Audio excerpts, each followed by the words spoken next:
Job 39. God speaks of nature and its beings. Do you know the time the mountain goats give birth? Do you observe the calving of the deer? Can you count the months they fulfill? Or do you know the time they give birth? They kneel down, they deliver their young, they get rid of their labor pains. Their offspring become strong, they grow up in the open field. They leave and do not return to them. Who sent the wild donkey out free? And who opened the bonds of the swift donkey, to whom I gave the wilderness as his home, and the salt land as his dwelling place? He laughs at the turmoil of the city, he does not hear the shouting of the taskmaster. He explores the mountains of his pasture, and searches after every green thing. Will the wild bull be willing to serve you, or will he spend the night at your feeding trough? Can you tie down the wild bull in a furrow with ropes, or will he plow the valleys after you? Will you trust him because his strength is great, and leave your labor to him? Will you have faith in him that he will return your grain and gather it from your threshing floor? The wings of the ostrich flap joyously, with the pinion and feathers of love, for she abandons her eggs to the earth, and warms them in the dust, and she forgets that a foot may crush them, or that a wild animal may trample them. She treats her young cruelly as if they were not hers. Though her labor is for nothing, she is unconcerned, because God has made her forget wisdom, and has not given her a share of understanding. When she rushes away on high, she laughs at the horse and his rider. Do you give the horse his might? Do you clothe his neck with a mane? Do you make him leap like locusts? His majestic snorting is frightening. He paws in the valley and rejoices in his strength. He goes out to meet the battle. He laughs at fear and is not dismayed, and he does not turn back from the sword. The quiver rattles against him, the flashing spear and javelin. He races over the ground with a roar and fury, and he does not stand still when he hears the sound of the trumpet. As often as the trumpet sounds, he says, "Aha!" and he senses the battle from afar, and the thunder of the captains and the war cry. Is it by your understanding that the hawk soars, stretching his wings toward the south?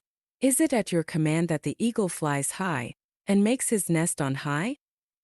He dwells and spends his nights on the cliff, on the rocky cliff, an inaccessible place.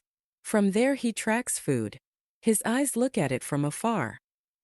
His young ones also lick up blood greedily, and where the slain are, there he is. Job 40. Job says, "What can I say?" Then the Lord said to Job, "Will the fault-finder contend with the Almighty? Let him who rebukes God give an answer." Then Job answered the Lord and said, "Behold, I am insignificant. What can I say in response to you? I put my hand on my mouth. I have spoken once and I will not reply, or twice and I will add nothing more." God questions Job. Then the Lord answered Job from the whirlwind and said, "Now tighten the belt on your waist like a man. I will ask you and you instruct me. Will you really nullify my judgment? Will you condemn me so that you may be justified? Or do you have an arm like God, and can you thunder with a voice like his?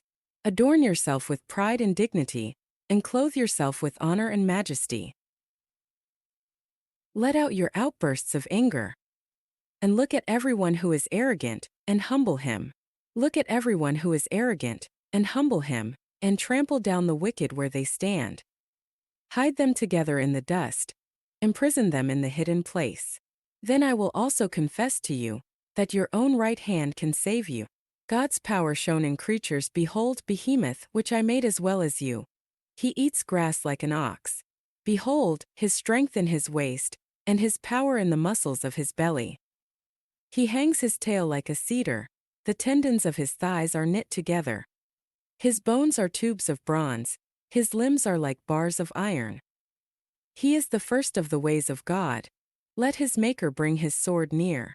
Indeed, the mountains bring him food, and all the animals of the field play there.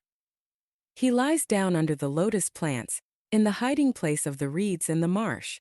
The lotus plants cover him with shade. The willows of the brook surround him. If a river rages, he is not alarmed. He is confident, though the Jordan rushes to his mouth. Can anyone capture him when he is on watch? Can anyone pierce his nose with barbs? Job 41. God's power shown in creatures. Can you drag out Leviathan with a fishhook, and press down his tongue with a rope? Can you put a rope in his nose and pierce his jaw with a hook? Will he make many pleas to you, or will he speak to you gentle words? Will he make a covenant with you? Will you take him as a servant forever? Will you play with him as with a bird, and tie him down for your young girls? Will the traders bargain for him? Will they divide him among the merchants? Can you fill his skin with harpoons, or his head with fishing spears? Lay your hand on him. Remember the battle. You will not do it again. Behold, your expectation is false. Will you be hurled down even at the sight of him? No one is so reckless that he dares to stir him. Who then is he who opposes me? Who has been first to give to me, that I should repay him? Whatever is under the entire heaven is mine. I will not be silent about his limbs, or his mighty strength or his graceful frame. Who can strip off his outer covering? Who can pierce his double armor? Who can open the doors of his face? Around his teeth there is terror. His strong scales are his pride, locked as with a tight seal. One is so close to another that no air can come between them. They are joined one to another. They clasp each other and cannot be separated. His sneezes flash forth light, and his eyes are like the eye of dawn. From his mouth go burning torches. Sparks of fire leap forth. From his nostrils smoke goes out as from a boiling pot and burning reeds. His breath sets coals aglow, and a flame goes forth from his mouth. In his neck dwells strength, and dismay leaps before him. The folds of his flesh are joined together, firm and immovable on him. His heart is as firm as a stone, and as firm as a lower millstone. When he rises up, the mighty are afraid. Because of the crashing they are bewildered. The sword that reaches him cannot prevail, nor the spear, the dart, or the javelin. He regards iron as straw, bronze as rotten wood. The arrow cannot make him flee. Sling stones are turned into stubble for him. Clubs are regarded as stubble. He laughs at the rattling of the javelin. His underparts are like sharp pieces of pottery. He spreads out like a threshing sledge on the mud. He makes the depths boil like a pot. He makes the sea like a jar of ointment. Behind him he illuminates a pathway. One would think the deep to be gray-haired. Nothing on earth is like him, one made without fear. He looks on everything that is high. He is king over all the sons of pride. Job 42. Job's confession. Then Job answered the Lord and said, I know that you can do all things, and that no plan is impossible for you. Who is this who conceals advice without knowledge? Therefore I have declared that which I did not understand, things too wonderful for me, which I do not know. Please listen, and I will speak. I will ask you, and you instruct me. I have heard of you by the hearing of the ear, but now my eye sees you. Therefore I retract and I repent, sitting on dust and ashes.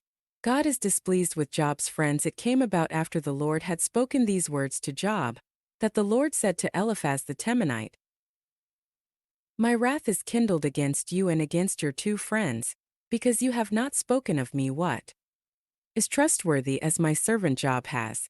Now therefore take for yourselves 7 bulls and 7 rams, and go to my servant Job, and offer up a burnt offering for yourselves, and my servant Job will pray for you. For I will accept him so as not to do with you as your foolishness deserves, because you have not spoken of me what is trustworthy, as my servant Job has. So Eliphaz the Temanite, Bildad the Shuhite, and Zophar the Naamathite went and did as the Lord told them, and the Lord accepted Job. God restores Job's fortunes. The Lord also restored the fortunes of Job when he prayed for his friends, and the Lord increased double all that Job had.